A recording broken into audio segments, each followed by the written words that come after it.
হায় রে পোড়া কপাল আমার! এতটা দিন হয়ে গেল ছেলেটা বিয়ে করেছে, আজ ওই বউ দুটো ভালো করে রান্নাও করতে পারে না। আর যদিও করে, তাও যে মুখেই তোলা যায় না। আমি মরে গেলে ছেলেটার কপালে যে কি হবে তা কে জানে। যাই হোক, এইসব চিন্তা করে লাভ কি? রান্না তো আমাকেই করতে হবে। যাই যাই, সকাল সকাল রান্নাটা সেরে ফেলি।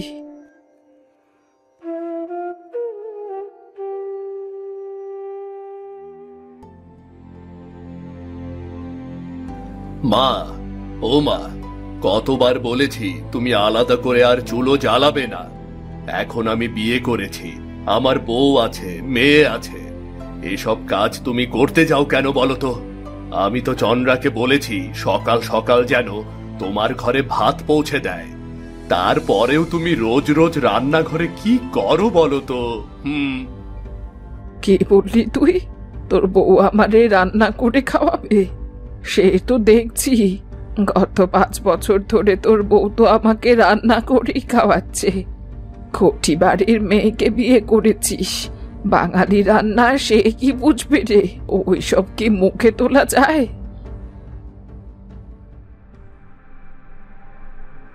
এইসব কি বলছেন মা? আজকেও আমি আপনার ছেলের জন্য ছোলা ডাল আর লুচি করেছি, আর আপনি কি না আবার চুলার পাড়ে এসে রান্না করছেন? শুনলে তো মা, চন্দ্রা তোমাকে কত ভালোবাসে, তোমার জন্য লুচি রান্না করেছে। সকাল সকাল গরম লুচি আর ছোলার ডাল, কত মজা হবে একবার ভাবো তো। ইস, তোর বউকে যে রান্না করতে পারে ও আমার ভালোই জানা আছে। শুনলে তো অনিন্দু, তোমার মা কি বলছে? রোজ রোজ এমন কথা শুনতে আমারও আর ভালো লাগছে না। তোমার মায়ের জন্য আমি কত কষ্ট করে রান্না করি, যেন তার মনের মতো হতে পারি। কিন্তু আমি ঘটি বাড়ির মেয়ে বলে সে আমায় দুচোখকেই সহ্য করতে পারে না। ঠিকই তো মা, তুমি কোনোদিনও শুধরবে না। আজ 5 বছর হলেও তোমাকে না জানিয়ে বিয়ে করেছি, তাই বলে এখন তো আমার একটা মেয়ে হয়ে গেছে, তাই না? ওর মুখের দিকে তাকিয়েও তো তুমি সবকিছু মেনে নিতে পারো নাকি? আমার পেটের ছেলে হয়ে তুই আমার মুখে মুখে কথা বলিস? আজ তোকে আমার ছেলে বলতেই লজ্জা লাগছে। বউয়ের কথায় মায়ের সাথেই খারাপ ব্যবহার করছিস। হে ঈশ্বর, দেখো আমার কপালে কি এই লেখা ছিল?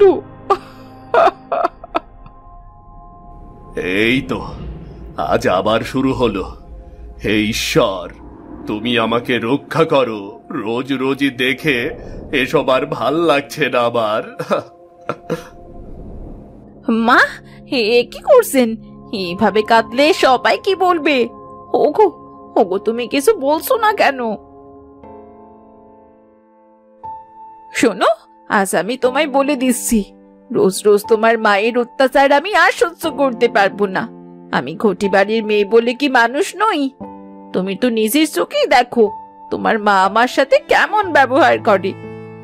কি করব বলো তো? মায়ের অমতে তোমাকে বিয়ে করেছিলাম, এখন একটু মানিয়ে নাও চন্দ্রা। তুমি মানিয়ে না নিলে যে আমি 2 কুলি হারিয়ে ফেলবো। এমন যদি করবে তাহলে আমায় কেন বিয়ে করেছিলে? আগে জানলে আমি তোমায় বিয়েই করতাম না। তোমার মনে এইটাই ছিল? এই জন্যই তোমার মায়ের কথায় তুমি সায় দাও, তাই তো রোজ রোজ সে আমার সাথে এমন করতে পারে। আহ, থামো তো। আমি আর তোমাদের জ্বালা পারছি না নিতে। এই বাড়িতে থাকলে দুজনের যন্ত্রণায় আমি শেষ হয়ে যাব।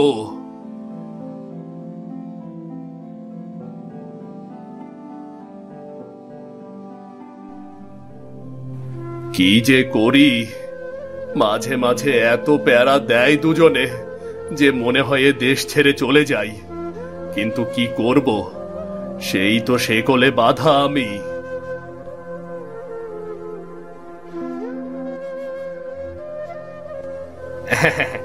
কিরে, এখানে মন খারাপ করে বসে আছিস কেন রে? বাজারে যাবি না? কিরে, একবারও কথা বলছিস না যে? কি কথা বলবো বলতো? তোদের বুদ্ধি শুনে প্রেম করে ঘটি বাড়ির মেয়ে বিয়ে করেছিলাম, সেই থেকে শুরু হয়েছে। এখনো আমার মা আর বউয়ের যুদ্ধ থামছেই না। আমার নিজের জীবনের শান্তি নেই, বাজারে যে কি করবো রে আমি।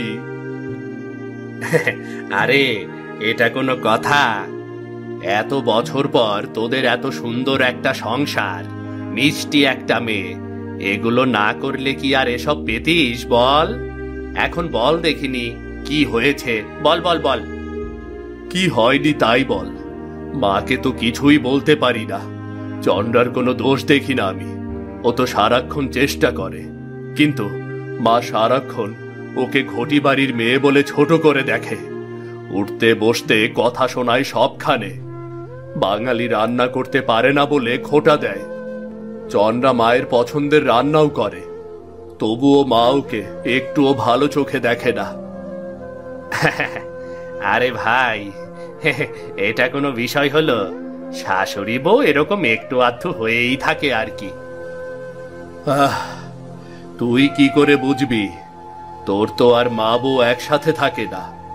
মা তো কোনোদিন বদলাবে না। আমি বলেছি, চন্দ্রা তুমি ধৈর্য ধরো, কিন্তু প্রতিটা দিন ওকে ছোট করে দেখলে ও তো রাগ করবেই। এ সমস্যা? আমি কিন্তু একটা বুদ্ধি পেয়েছি। কাকিমা যেহেতু খাবার খুব পছন্দ করে, তুই এক কাজ কর, চন্দ্রা বৌদিকে বাঙালি রান্না শেখাস। কাকিমা যা যা পছন্দ করে সেগুলো মেনে মেনে রান্না করালেই, সে খাবারগুলো কাকিমাকে খেতে দিলেই দেখিস মন একেবারে গলে যাবে। কি? কিভাবে? এখন তো টিভি ইন্টারনেটের যুগ রে। বৌদিকে বলিস ইউটিউবে নতুন নতুন বাঙালি রান্না দেখতে। পান্তা ভাত, ভর্তা, ছোলা ডাল, লুচি, ইলিশ, যা কাকিমা পছন্দ করে এগুলো ভালো করে শিখে নিতে বলবি। তারপর একটা একটা করে কাকিমার সামনে এনে দিবি রে। ঠিক আছে রে, খুব দারুণ একটা বুদ্ধি দিলি। মা যেমন ভোজন রসিক, রান্না দিয়ে মন জয় করতে হবে রে। না হলে দেখ, এই বুড়ো বয়সে চুলা জ্বালিয়ে রান্না করে, তা দেখতে কি আমার ভালো লাগে বল তুই? তাহলে আর দেরি করিস না রে বন্ধু, কাল থেকেই তুই বৌদির সাথে আলোচনা করে এটা শুরু কর। আধা ঘন্টার মধ্যেই কিছু শেখা শুরু হবে রে। আমি এখন যাই রে বন্ধু। ঠিক আছে, আমিও বাড়িতে যাই তাড়াতাড়ি, গিন্নিকে সুখবরটা দিতে হবে।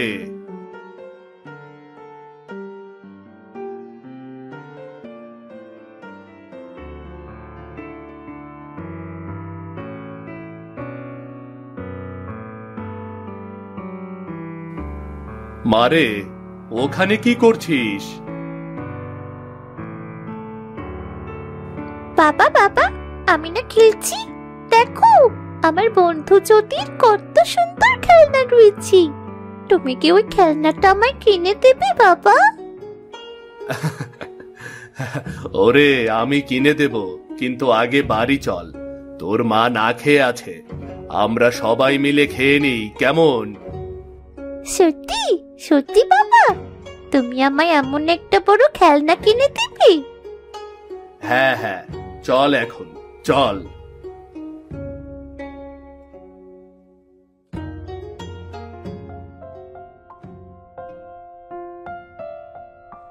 আজকে নবাব সিরাজউদ্দৌলা বাড়ি ফিরুক, তার 14 গোষ্ঠী আমি উদ্ধার করে দেব।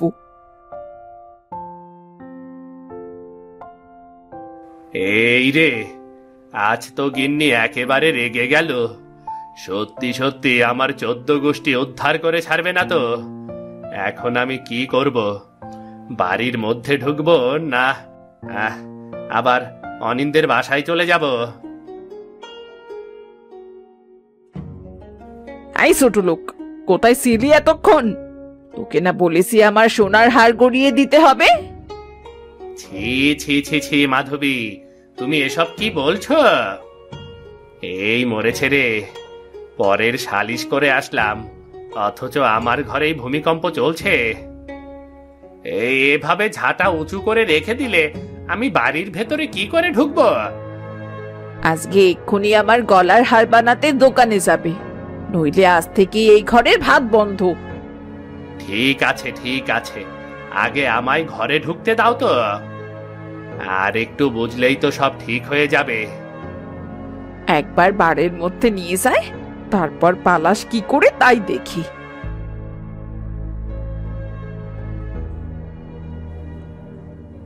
এই নাও, এই টাকাগুলো দিয়ে আমার হাড় গড়াতে যাবে। এ কি মাধবী, কি বলছো? তুমি কি পাগল হয়ে গেলে নাকি? এইগুলো তো আমাদের ফসল বিক্রি করা টাকা। হ্যাঁ, তো আমি কি করব? এই টাকা দিয়ে তো আমার গয়না গড়িয়ে দেবে। আমি কোনো কথাই শুনতে চাই না। তুমি আমার গলার হার গড়িয়ে দেবে কিনা তাই বলো। এগুলো আমাদের ফসল বেচা টাকা। এই টাকা নষ্ট করলে আমি জমিতে ফসল লাগাতে পারবো না, তখন আমরা কি খাবো? তুমি কি বুঝছো? তুমি কি বলছো? তা আমি জানি, কিন্তু সামনেই আমার বাপের বাড়িতে বড় অনুষ্ঠান। সব কুটুমের গলায় বড় বড় হার থাকবে, শুধু আমার গলায় নেই। কয়দিন আগেও তো তোমাকে একটা আংটি গড়িয়ে দিয়েছি, এখন আবার এই টাকা দিয়ে কোন হার গড়াবে? তোমার কি এগুলো থামবে না? আমার তো কিছুই থাকবে না। সে আমি জানি না, আমি যখন বলেছি আমায় দিতে হবে, তখন দিতেই হবে। আমার কাছে কি টাকার গাছ আছে যে আমি নাড়াবো আর ঝরঝর করে টাকা পড়বে? দাও দাও, টাকাগুলো আমার কাছে দাও। তুমি কি আমায় হার গড়িয়ে দেবে না? আমার গলায় হার না থাকলে যে আমি লজ্জায় মরবো। মাধবী, একটু শান্ত। মনে করো এই টাকাগুলো নষ্ট হলে পরের বছর কই থেকে আমরা ফসল তুলবো বলো? আমার কাছে এই টাকাগুলো অনেক জরুরি, বুঝলে? তাহলে আমি আর থাকবো না এই বাড়িতে, যতক্ষণ না আমার হার গড়িয়ে দিচ্ছ। আমি আমার বাপের বাড়ি যাচ্ছি, আর কখনো তোমার মুখ দেখবো না। আরে এই মাধবী, আমার কথা শোনো। বিধাতা, দেখলে আমার সাথে কেমন করে? অনিন্দ তো তাও একটু শান্তিতে আছে। আরে মাধবী, আমাকে কি আগুনে পোড়াবে নাকি? দেখো আমি কি করব এখন। এই চন্দ্র, যত তাড়াতাড়ি রান্না শিখবি ততই তোর মঙ্গল। 5-6 বছর তো খুব দেখলি, আর হলো না। এবার তোকে শাশুড়ি মাকে পটাতে হবে। রান্না শিখে নিলে আমাকে কথায় কথায় ঘটি বাড়ির মেয়ে বলে গালি দিতে পারবে না। ভিডিও দেখে যে এত সহজে রান্না শিখন যায়, এটা আমি প্রথম দেখলাম।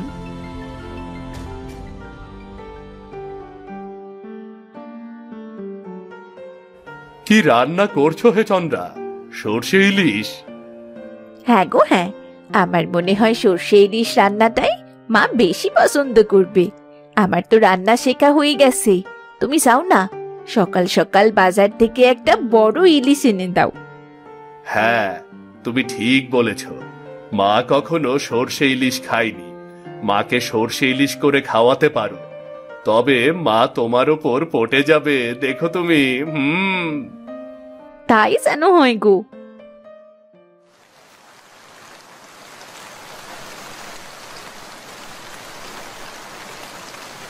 জহির ভাই সবাইকে বৃষ্টির দিনে মাছের বাজার পরিদর্শন করতে বলেছেন। যাই, আমি বাজারে গিয়ে দেখে আসি কি অবস্থা।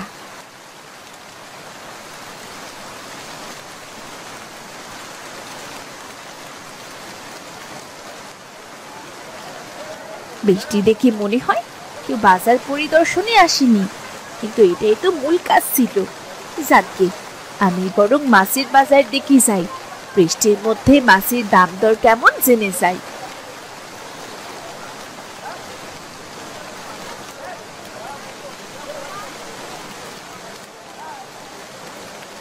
কি গো, তুমি এই বৃষ্টির মধ্যে কষ্ট করে ভিজে ভিজে মাছের ব্যাপারে এত কিছু জানতে চাইছো? তুমি মাছ চাষ করছো নাকি? হ্যাঁ ব্যাপারী ভাই, আমি মাছ চাষ করছি। ভালো ভালো, বেশ ভালো। আমরা তাহলে সামনে তোমার কাছ থেকে ভালো ভালো মাছ পেতে যাচ্ছি। মনে রেখো, এই বাজারে তাজা রুই আর কাতলার চাহিদা বেশি, এবং পুষ্টিগুণ ভালো হতে হবে কিন্তু।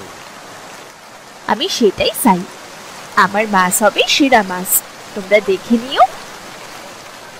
সেরা হবে কি হবে না সেটা তো মাছের প্রতিযোগিতাতেই বোঝা যাবে। প্রতিযোগিতা? হ্যাঁ, এই তো সামনেই গ্রামে সেরা মাছ চাষির প্রতিযোগিতা হবে। যে চাষির মাছ সেরা সেই জিতবে মোটা অঙ্কের টাকা। কি বলছো, সত্যি? অবশ্যই সত্যি। তুমি এই প্রতিযোগিতায় অংশগ্রহণ করতে পারো কিন্তু। নিশ্চয়ই, আমি নিশ্চয়ই অংশগ্রহণ করব। এবার শুধু আমার পুকুরের মাছগুলো বড় হোক।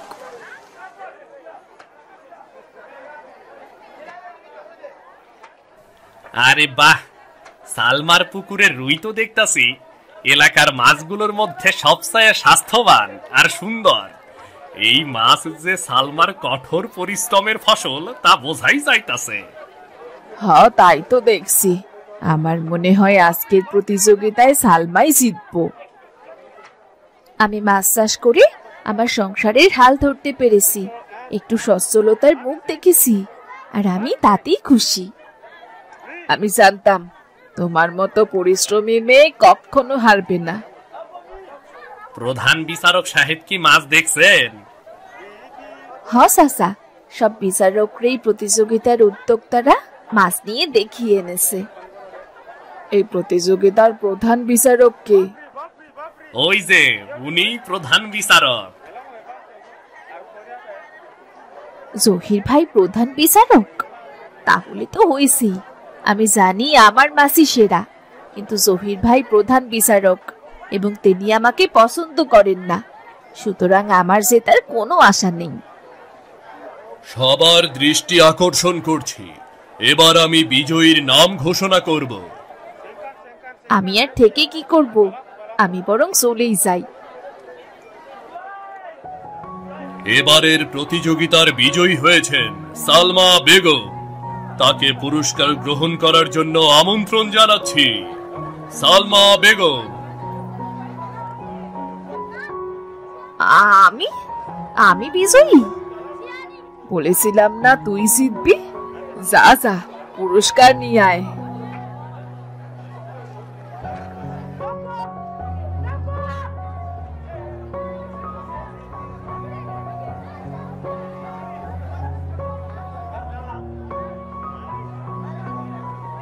আপনার মাছ সত্যিই সেরা ছিল সালমা বেগম। এই পুরস্কার আপনি নিজের যোগ্যতায় অর্জন করেছেন।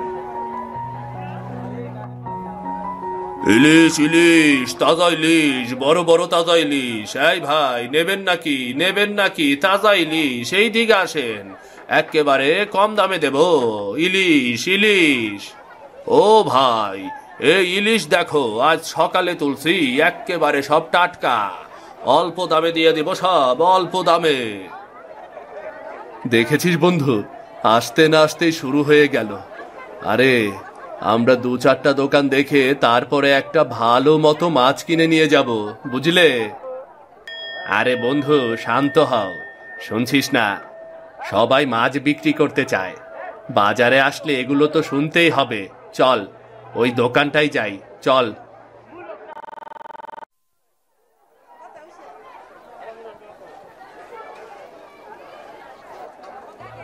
বড় ইলিশ কত করে কিলো আজ? বড় ইলিশ আছে স্যার, 2 কেজি, 3 কেজি, 4 কেজি পর্যন্ত, তাজা তাজা একেবারে। দিন দাদা, বড় দেখে আমাদের একটা মাছ দিন। এই নেন বাবু, মাছ খাইয়া ভালো লাগলে আবার কিন্তু আসবেন বাবু। ঠিক আছে দাদা। যাক বন্ধু, অনেক দিন পর তোর সাথে বাজারে এসে মনটা ভালো হয়ে গেল। আজকে তোর বাড়িতে বৌদির হাতের রান্না একেবারে কবজি ডুবিয়ে খাবো রে। ঠিক আছে রে, আজকে 2 বন্ধু মিলে খুব মজা করব রে।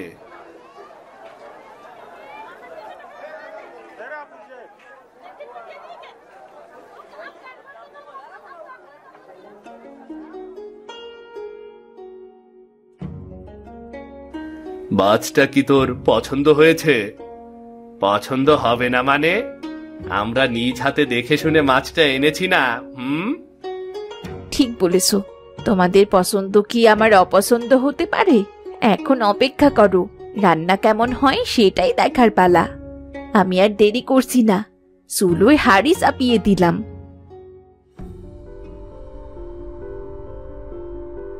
সে করেই হোক ইলিশ মাছটা একেবারে শাশুড়ি মায়ের মনের মতো করে রান্না করতে হবে, না হলে অনিন্দর সব পরিশ্রম বৃথা হয়ে যাবে। আর আমি সে ঘটি বাড়ির মেয়ে এমন আর কোনোদিনও ঘুরবে না। আহ, গন্ধে একেবারে মন ভরে যাচ্ছে। মা, এসো না, দেখো তো তোমার বউ মাছ কি রান্না করেছে। আজকে যদি তোমার রান্না পছন্দ হয়, তুমি আর কোনোদিন চন্দ্রার সাথে খারাপ ব্যবহার করবে না, মিলেমিশে থাকবে। তোমার এখন বয়স হচ্ছে, চুলার পারে যাওয়া তোমার ঠিক হবে না মা।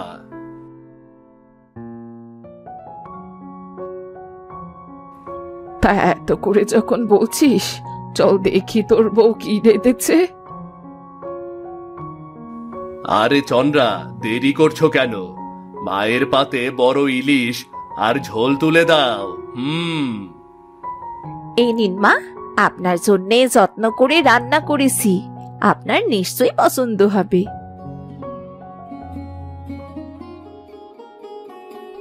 হ্যাঁ রে, অমৃত এত সুন্দর রান্না নিজে করেছে। এমন রান্না তো আমি জীবনেও খাইনি। এই স্বাদ খেয়ে আমার মায়ের কথা মনে পড়ে গেল। কেমন মা, বলেছিলাম না একদিন না একদিন চন্দ্রা ঘটি বাড়ির মেয়ে হয়েও তোমার বাঙ্গাল পরিবারের হাল ধরবে গো। আমি বৌমাকে কত কিছু বলেছি, কত কষ্ট দিয়েছি, তাও বৌমা বারবার আমার জন্য রান্না করে নিয়ে এসেছে। আমি অনেক বড় ভুল করেছি বাবা। মা, আপনি এত কিছু বলছেন কেন? আমি তো আপনার মেয়ের মতোই, তাই না? আপনার রাগ ঝগড়া আমি কিছুই মনে করিনি। আপনি এখন খেয়ে নিন তো। কি বৌদি, আমার বুদ্ধিটা কেমন ছিল? হ্যাঁ ঠাকুরপো, সত্যি তোমার বুদ্ধি আছে বলতে হয়। এখন সবাই খেতে বসো তো, সর্ষে ইলিশের ঝোল যে ঠান্ডা হয়ে যাচ্ছে।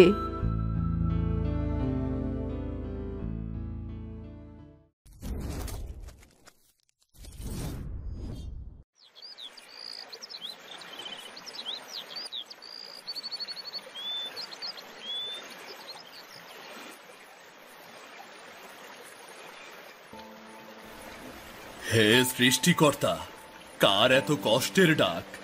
কেউ কি আহত হলো নাকি?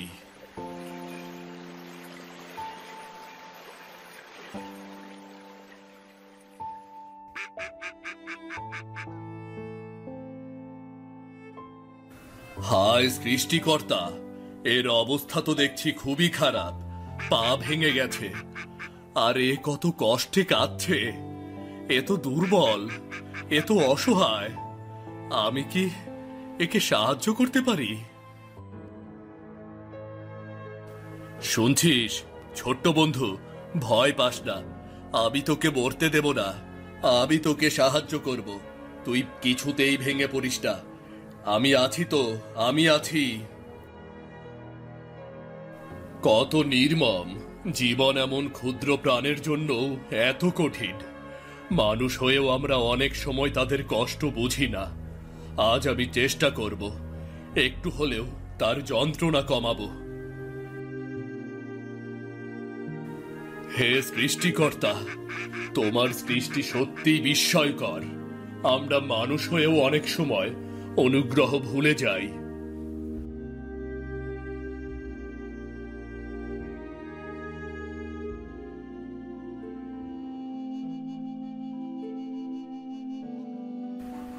আর ভয় পাস না, আর ভয় পাস না ছোট্ট বন্ধু, আমি তোকে বাঁচাবো।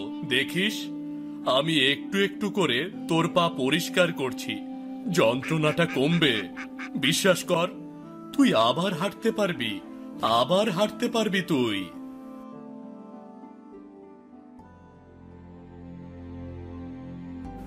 কি গো, এ কি করছো তুমি? ঘরে নেই ভাত, আর এদিকে তুমি একখানা রাজহাঁসকে শুইয়ে রেখেছো। লক্ষ্মী, দেখছো এই বেচারার পা ভাঙা, আর সে কষ্টে কাতরাচ্ছে। যদি আমি হাত না বাড়াই এই প্রাণীটি কি বাঁচবে? শুধু ভাবার মতো নয়, কাজও করতে হবে। তাই তো বাড়িতে নিয়ে এসেছি। কিন্তু ঘরে তো কোনো চাল ডাল কিচ্ছু নেই, নিজেরাই তো ঠিক মতো খেতে পারি না। ওকে ওকে খাওয়াবো কি শুনি? লক্ষ্মী, তুমি চিন্তা করো না, কিছু একটা ব্যবস্থা হয়ে যাবে। দয়া করলে কেউ দরিদ্র হয়ে যায় না, বরং হৃদয় ধনী হয়। আমরা হয়তো সামান্য দিয়েই সাহায্য করছি, কিন্তু সেই সামান্যের মধ্যে একজন প্রাণী বাঁচবে, এটা কি আমাদের জন্য বড় পুরস্কার নয়? ঠিক আছে, আমি তোমার পাশেই আছি। আমরা একসাথেই চেষ্টা করব।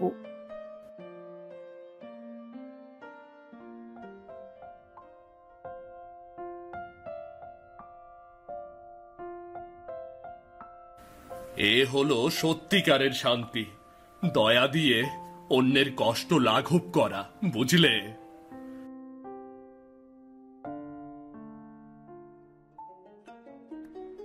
আয় ছোট্ট বন্ধু, একটু খা, যাতে শক্তি পাস। আজ থেকে তুই আমাদের ঘরের সদস্য। আমরা তোকে সাহায্য করব। দেখেছো লক্ষ্মী, চেষ্টা করলেই জীবন বাঁচানো যায়। আমরা শুধু চেষ্টা করেছি, বাকি সব সৃষ্টিকর্তার হাতে। এই ছোট্ট প্রাণও আবার হাঁটতে শিখছে, আবার শক্তিও পাচ্ছে। ওরে গোপাল, তুই কি পশুর চিকিৎসক নাকি রে? ঘরে ভাতও ঠিক মতো নেই, আর তুই রাজহাঁস বাঁচাচ্ছিস? পাখি পালন করে কি হবে রে? কানাই, তুই এমন করছিস, কিন্তু দেখ না, এই বেচারা পা ভাঙা, কষ্টে কাতরাচ্ছে। আমরা যদি হাত না বাড়াই কে দেখবে? দয়া করা মানে কেউ ক্ষতিগ্রস্ত হয় না, বরং আমাদের সাহায্যই এই প্রাণীটিকে বাঁচিয়েছে। হ্যাঁ কানাইদা, তুমি যদি দেখতে কত শান্তি আসে যখন কেউ বাসে, হয়তো তুমি বুঝতে পারতে।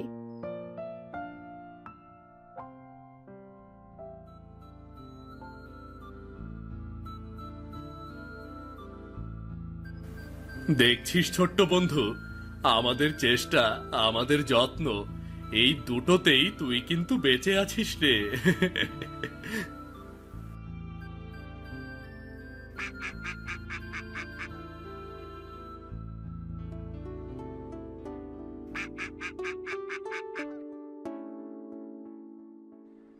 আহা, গোপাল, লক্ষ্মী, এ আবার কি দেখছি? তোমরা আবারও এই ছোট্ট প্রাণীর জন্য ব্যস্ত। তুমি কি জানো, এত যত্ন নেওয়া মানে শুধু প্রাণ বাঁচানো নয়, হৃদয়ও ধনী করা। ঠাকুমা, রাজহাঁসটির পা ভেঙে গেছে। আমরা চেষ্টা করছি যাতে সুস্থ হয়, কিন্তু মানুষ তো সবসময় উপহাস করে। পা ভাঙা, তাই তো? বুঝলাম। জীবন হলো সৃষ্টিকর্তার দান, আর তুমি গোপাল তার ক্ষত লাঘব করতে চাও, এটাই প্রশংসার যোগ্য। ঠাকুমা, সত্যি বলছি, আমি প্রথমে ভয় পেয়েছিলাম, কিন্তু ও যখন বলল দয়া করলে কেউ দরিদ্র হয় না, তখন আমি মনে সাহস পেলাম। হ্যাঁ রে লক্ষ্মী, হ্যাঁ, দয়া কখনো বৃথা যায় না। সৃষ্টিকর্তা প্রতিদান দেন। হয়তো আজ তুমি বুঝতে পারছো না, কিন্তু একদিন এই রাজহাঁস তোমাদের আশ্চর্য আনন্দ দেবে। কখনো কখনো প্রতিদান আসে এমন ভাবে, যা আমরা কখনো আশাও করি না। ঠাকুমা, আমি শুধু চেষ্টা করেছি, বাকি সব সৃষ্টিকর্তার হাতে।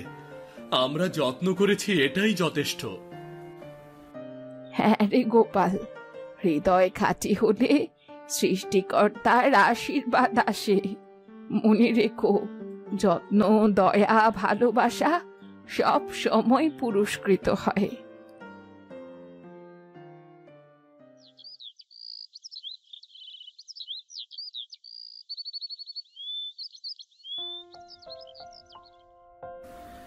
দেখছো লক্ষ্মী, পা অনেক শক্ত হয়ে এসেছে গো।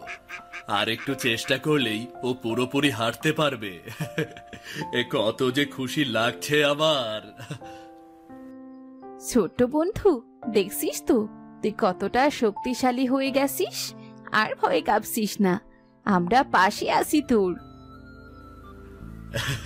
সত্যি বলছি লক্ষ্মী, চেষ্টা করলেই জীবন বাঁচানো যায়। শুধু আমরা যথেষ্ট যত্ন নিয়েছি। এটা দেখলেই মনে হয় আমাদের সমস্ত ক্লান্তি, সমস্ত কষ্ট বৃথা যায়নি গো।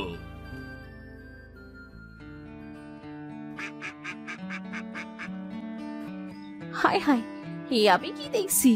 সে সাঁতার দিচ্ছে আর তার চোখে আনন্দে ঝিলিক।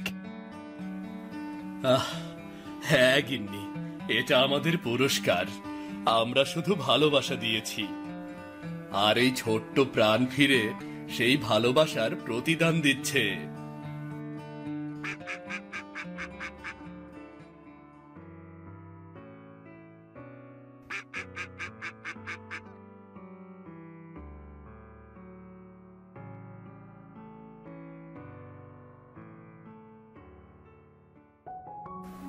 লক্ষ্মী, দেখছো, সে নিজে হেঁটে নদীর ধারে এসেছে। কিন্তু হায়, আমার মন খারাপ হচ্ছে।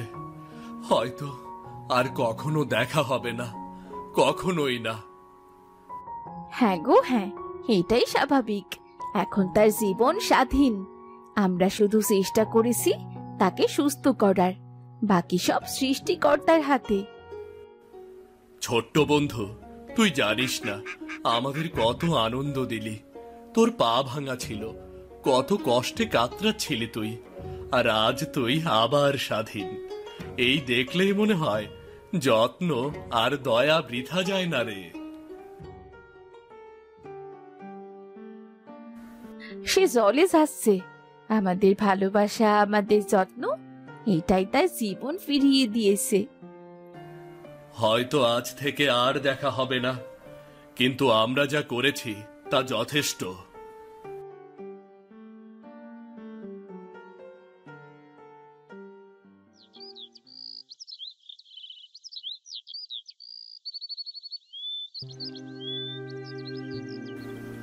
হায় ছোট্ট বন্ধু, কত দিন হয়ে গেল তোর মুখ দেখিনি। নদীর তীরে কতবার তাকালাম, তোর ছোট্ট পা, চোখের কাতরতা আর ডানা মেলানোর আনন্দ সব মনে পড়ছে রে। মনে হয় নদীর জলও আজ আমার সঙ্গে বিরক্ত। তুই নেই, আর তোর খেলার কোনো শব্দও নেই। আমি যত্ন করেছি, ভালোবাসা দিয়েছি, কিন্তু তোর অনুপস্থিতি যেন আরো বড় হয়ে দাঁড়াচ্ছে।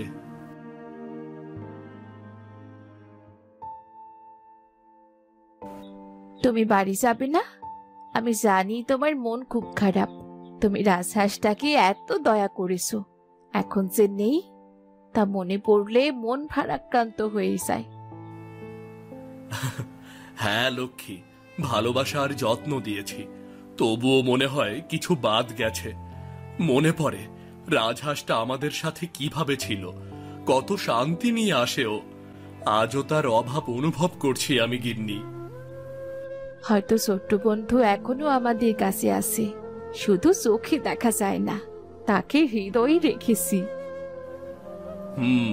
ঠিক আছে, ধৈর্য ধরতে হবে।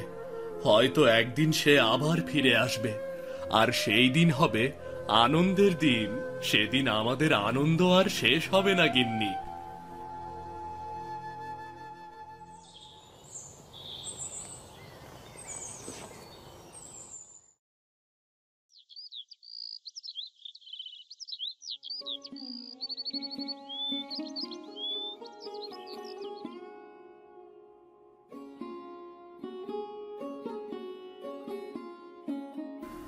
হায় সৃষ্টিকর্তা, এটি কি সত্যি? আমাদের ছোট্ট বন্ধু আবার এসেছে। আর তার ঠোঁটে কি সোনার মাছ?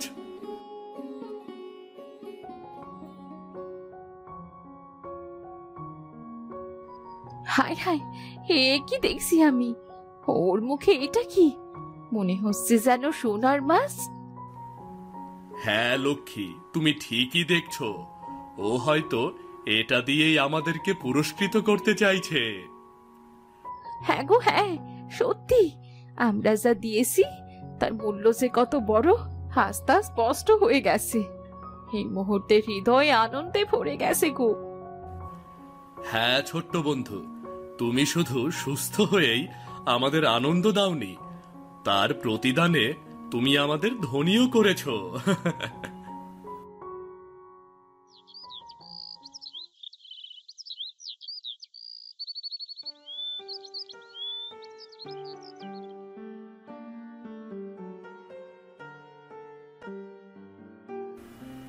এ কি আমার চোখের ভুল নাকি সত্যি দেখছি? ওই রাজহাঁসটার ঠোঁটে কি সত্যিই সোনার মাছ?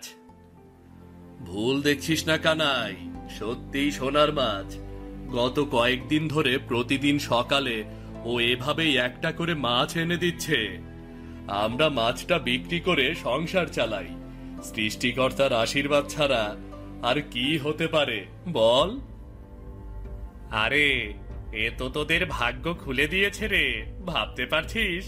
সোনার মাছ।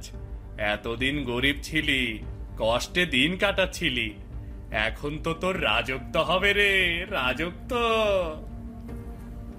রাজত্ব করার জন্যে নয় কানাইদা, এই তো আমাদের জন্যে সৃষ্টিকর্তার দয়া। সংসার চলে যাচ্ছে, এই তো যথেষ্ট। আরে বোকা, তোরা শুধু সংসার চালানোর কথা ভাবছিস। আমি হলে এই রাজহাঁসকে দিয়ে অনেক মাছ আনাতাম, বাজারে বিক্রি করে ধনী হয়ে যেতাম রে। ঘর বাড়ি বানাতাম, জমি কিনতাম, লোকজনকে দেখাতাম, দেখো আমি কে, দেখো। কানাই, ধনী হওয়া শুধু টাকার ওপর নির্ভর করে না। আসল ধন হলো দয়া আর ভালোবাসা। এই রাজহাঁসটাকে আমি বাঁচিয়েছি। যখন ওর পা ভেঙে গিয়েছিল, আমরা নিঃস্বার্থভাবে সাহায্য করেছি বলেই হয়তো আজ আমাদের প্রতিও কৃতজ্ঞ। এই মাছগুলো আমাদের উপহার, পুরস্কার। ওকে শোষণ করার জন্য নয়, বুঝলি? ওরে গোপাল, তুই তো একেবারে সাধু হয়ে গিয়েছিস রে। পৃথিবীতে কি দয়া দিয়ে পেট চলে? দয়া দিয়ে ঘর চলে? টাকাই সবকিছু। তুই যদি বোকামি করে রাজহাঁসটাকে ধরে না রাখিস, তোর কপালে কিছুই আসবে না। আমার হাতে দে, আমি দেখাবো কিভাবে এর আসল ব্যবহার করতে হয়, বুঝলি? না কানাই, ও আমার কাছে শুধু রাজহাঁস নয়, পরিবারের একজন সদস্য। ওর জীবনে আমি আশা দিয়েছি, তাই আজও আমাদের আশীর্বাদ দিচ্ছে। তুই লোভী হয়ে ভাবছিস রাজহাঁসটা তোকে ধনী করবে, কিন্তু আমি জানি লোভ মানুষকে ধ্বংস করে, দয়া মানুষকে উঁচু করে। কানাইদা, তুমি যদি দেখতে, ও প্রথম যখন এলো কতটা কষ্টে ছিল। আমরা শুধু তার ক্ষত সারিয়েছি আর একটু ভালোবাসা দিয়েছি, আর আজ তার প্রতিদান পাচ্ছি আমরা। আর এটা ভাগাভাগি বা জোর করে কারাকারির বিষয় নয়। তাই বুঝি? তোর মানে আমি কিছুই পাবো না? আমি তোর বন্ধু, শৈশবের সাথী, তুই ভাগ করে দিতে পারিস না? কানাই, বন্ধুত্ব মানে লোভে ভাগাভাগি নয়। বন্ধুত্ব মানে পাশে থাকা, একে অপরের কষ্ট বুঝতে পারা। তুই যদি সত্যিই বন্ধু হোস, তাহলে আমার আনন্দে খুশি হ। কিন্তু যদি শুধু লোভের চোখ বাঁধা থাকে তোর, তাহলে বন্ধুত্বও অন্ধকারে ডুবে যাবে রে।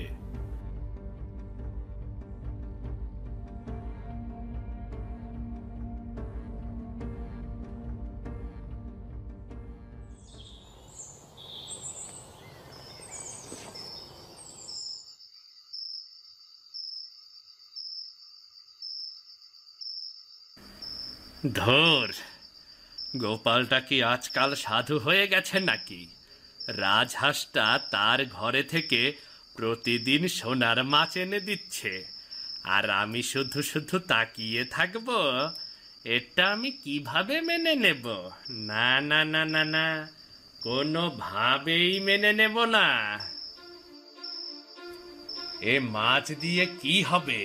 বাজারে বেচে কয় টাকাই বাঁচবে? গোপালের ঘরে তো প্রতিদিন সোনার মাছ জমছে। সে গরিব ছিল, এখন তার সংসার চলছে মজা করে, আর আমি খেটে মরে যাচ্ছি, তবুও কপালে কিছু নেই আমার। যদি রাজহাঁসটা আমার হাতে আসে তাহলে সব বদলে যাবে। প্রতিদিন সোনার মাছ এনে ধনী হয়ে যাব। গ্রামের কেউ আর আমাকে হেয় করতে পারবে না।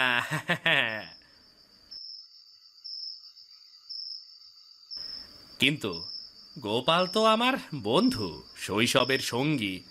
ও যখন সাহায্য করলো তখন তো লোভ করেনি। আমি কি তবে বিশ্বাসঘাতক হব? না, বন্ধু টন্ধু পরে আসবে, আগে আমার পেট, আমার স্বপ্ন। লোভ না করলে কিছুই পাওয়া যায় না এই দুনিয়ায়। ও বোকা, রাজহাঁসকে পরিবারের মতো মানছে, আমি কিন্তু বোকা নই। কাল রাতে চুপিসারে ওর ঘরে ঢুকে রাজহাঁসটা নিয়ে আসব, তখন দেখব গোপাল কি করে।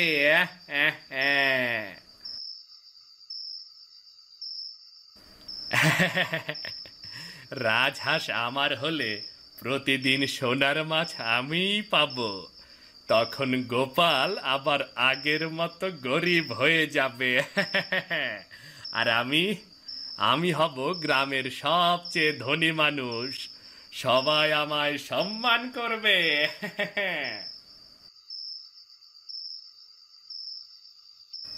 হে সৃষ্টিকর্তা, ক্ষমা করো, হয়তো এটা পাপ, কিন্তু আমি আর গরিব থাকতে চাই না। কাল রাতই হবে আমার জীবনের মোড় ঘোরানোর রাত।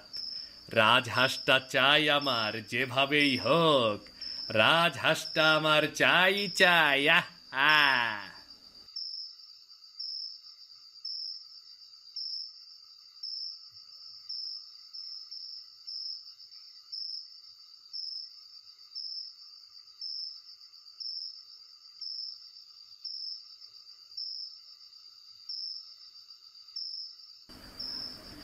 এটাই সুযোগ, সবাই ঘুমাচ্ছে, আজ রাজহাঁসটা আমার হলো। একবার ঘরে নিয়ে যেতে পারলেই সোনার মাছগুলো শুধু আমার হবে, আমার।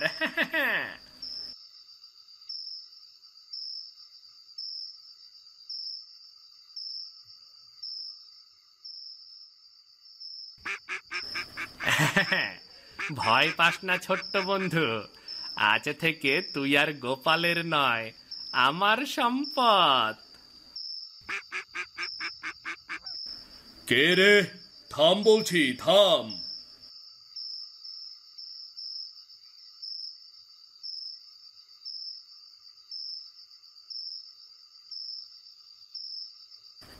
কানাইদা, এ তুমি কি করলে? রাজহাঁসটা চুরি করতে এসেছো? তুমি আমাদের ঘরে ঢুকে এমন কাজ? না না না না না, আমি তো শুধু দেখতে এসেছিলাম ও কেমন আছে। এবার ভুল বোঝো না গোপাল, ভুল বোঝো না। না কানাই, আমি সব বুঝেছি। তুই রাজহাঁসটাকে নিয়ে পালাতে চেয়েছিলি। তোর চোখে সেই লোভ আমি আগেই দেখেছিলাম। বন্ধুর মতো না হয়ে চোরের মতো কাজ করছিস তুই। আমি দোষী গোপাল, আমি সত্যিই লোভে অন্ধ হয়ে গিয়েছিলাম। ভেবেছিলাম রাজহাঁসটা আমার হলে আমার জীবন বদলে যাবে, আমি ধনী হব, লোকজন আমাকে সম্মান করবে। কিন্তু বুঝিনি, আমি বন্ধুর বিশ্বাস ভেঙেছি, পাপ করেছি। দাদা, টাকা ধন সম্পদ মানুষকে সুখ দেয় না, সুখ আসে দয়া আর ভালোবাসা থেকে। আমরা ওকে সাহায্য করেছি, আর সে কৃতজ্ঞ হয়ে আমাদের প্রতিদান দিচ্ছে। কিন্তু লোভ করলে সেই প্রতিদান অভিশাপে পরিণত হয়। কানাই শোন, আমরা গরিব, হ্যাঁ, কিন্তু আমাদের হৃদয় ধনী, কারণ আমরা দয়া করতে শিখেছি। তুই যদি সত্যি সুখী হতে চাস তবে লোভ ছাড়। অন্যেরটা ছিনিয়ে নিলে সুখ পাওয়া যায় না রে, বরং জীবন ধ্বংস হয়। আমাকে ক্ষমা কর গোপাল, লক্ষ্মী, আমি সত্যিই ভুল করেছি। আমাকে ক্ষমা কর। আজকের রাত আমাকে শিক্ষা দিল। আমি আর কখনোই লোভ করব না। আমি প্রতিশ্রুতি দিচ্ছি, আজ থেকে শুধু সৎ পথে চলবো। মানুষ ভুল করলে তাকে সঠিক পথে ফেরানোটাই আসল শক্তি। তুই যদি সত্যিই অনুতপ্ত হোস, তবে আমি তোকে সাহায্য করলাম।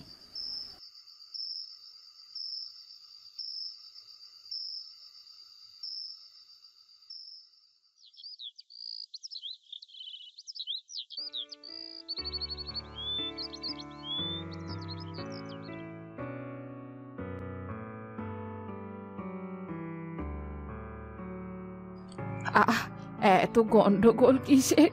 রাজহাঁসের জন্যে? মনে রেখো, দয়া করলে ঘরে কখনো দারিদ্র্যে ভরে না, বরং হৃদয়ে শান্তি আসে। আর লোভ করলেই সব কিছু শেষ হয়ে যায়। ঠাকুমা, প্রথমে সংসারের অভাব দেখে আমি দ্বিধায় পড়েছিলাম। ভেবেছিলাম ওকে খাওয়াবো কিভাবে, কিন্তু গোপাল বলেছিল দয়া করলে কখনো দরিদ্র হয় না। আজ আমি তার কথার সত্যিটা বুঝতে পারছি। ঠাকুমা, আমি লোভে অন্ধ হয়েছিলাম, বন্ধুর সর্বনাশ করতে গিয়েছিলাম। কিন্তু আজ বুঝেছি, ধন নয়, দয়া ভালোবাসাই সত্যিকারের সম্পদ। খুব ভালো। মনে রেখো, যত্ন আর দয়ার প্রতিদান সৃষ্টিকর্তা নিজেই দিয়ে থাকেন। রাজহাঁস তো কেবল এক প্রতীক, আসল শক্তি তো কেবল তোমাদের হৃদয়ের ভেতরেই। যেখানে দয়া আছে সেখানেই শান্তি, যেখানে লোভ আছে সেখানেই সর্বনাশ।